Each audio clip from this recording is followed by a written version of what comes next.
Further ado, is he the best of the three Brad Cox entries in this year's Kentucky Derby? I'm Marco D'Angelo for Wager Talk TV, and we're going to preview Further Ado here in our series of the upcoming Kentucky Derby as we continue to preview all of the horses in this year's Derby that I feel are contenders. Let's look at this Further Ado horse, as he is part of the three-headed monster of Brad Cox. He's got three horses in this year's Kentucky Derby. He's got Commandment, Full Effort, and Further Ado. Three of those five horses are the top 5 point earners in this year's Kentucky Derby race. So definitely he's got a powerhouse stable.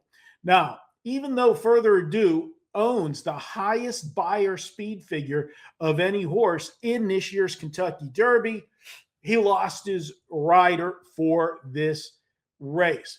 Irad Ortiz rode him at Keeneland in the Bluegrass Stakes, and I was there to witness that race in person, and it was an impressive display.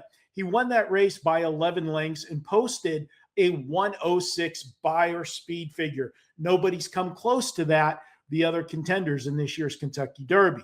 But even with that said, Irad is picked off of Further Ado. He has decided to race Renegade. He's ridden this horse for the last 4 starts. So he knows how good this horse is, but he also knows how good Renegade is because he's been riding that one as well. Now, there was a lot of speculation that maybe he took this race and decided to ride Renegade for Todd Pletcher out of loyalty to Todd Pletcher and to Mike Rapoli, the owner. And that really is part of it.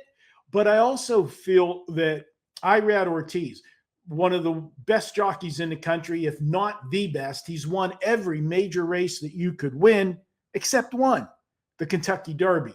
And he wants to get that Kentucky Derby victory. So even though if it came down to trying to decide loyalty or not, I think he would have went for the best horse possible in this position. He wants to win the Kentucky Derby, and being the fact that he's ridden both horses, what better way to decide which horse to ride than having the experience of riding them both? So the fact that he picked off of Further Ado is a big red flag for me. Now, does that mean Further Ado can't win this race? No, it doesn't mean that, but it means he thinks the other horse is better. Also, you look at this horse, and he was impressive in the Bluegrass. But I'm going to be honest with you, that 11-length victory, as impressive as it was, it has to be noted, it was against a very soft field. The Bluegrass Stakes didn't get a lot of top-notch horses there. The main contender that he would have faced that day actually ended up scratching the day before. So it made the race even easier for him. And he won by open lengths, 11 lengths, and he was totally shut down. Let me tell you, Irad was hand riding to the wire. But with that said, we're going to move to the Kentucky Derby. And a lot of people have looked at Further Ado and said that those 2 races that he won at Keeneland last year and this year by a combined 31 lengths, people like to use the term horse for course. And I'm going to shut that down because that's not the case. He won both races at Keeneland, but he's also raced one time at Churchill Downs, and he won. That was in the Jockey Club as a 2-year-old last year. That was a prestigious stakes race. So he didn't win it by his 31 lengths, 11 or 20 lengths as he did in the 2 races at Keeneland. But the race he won in Keeneland by 20 lengths was a maiden race, and the race he won by 11 lengths, the Bluegrass, as I said, was a soft field. The Jockey Club race wasn't a soft field.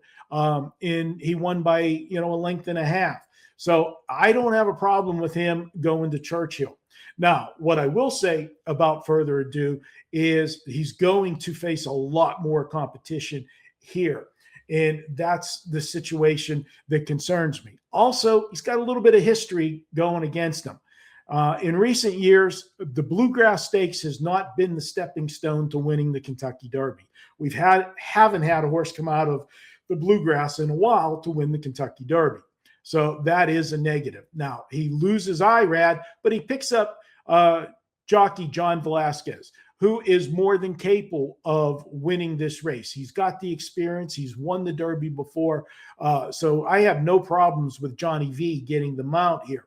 This is also the third start off of a layoff for Further Ado. I've always been a big proponent of third start off a layoff is the best in a horse's form cycle. So if he takes another step forward off of that 106 buyer figure, that's going to be tough because, as I said, no other horse in this race has gotten a higher than a 101 buyer speed figure. So they've got some work to do to catch up to Further Ado.